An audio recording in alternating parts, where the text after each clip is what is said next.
কেন খুন করেছিস বল বল, কেন খুন করেছিস?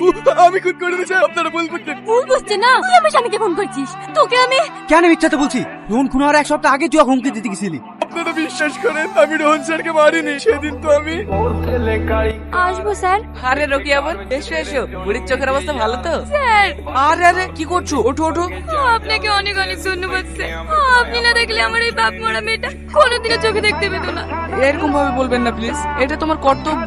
আমি তিলে তিলে এই ফাউন্ডেশনটা গড়ে তুলেছি আপনাদের মতো মানুষের পাশে দাঁড়ানোর জন্যই তো। সত্যি স্যার, আপনার মতন মানুষ হয় না। কি খবর রোহন সাহেব? তোমরা আবার এসো, বেরিয়ে যাও আমার অফিস থেকে। তোমাদেরকে আমি একটা টাকাও দিতে পারবো না। ভালোই ভালো বলছি, টাকাটা দিয়ে দে, না হলে তো কে।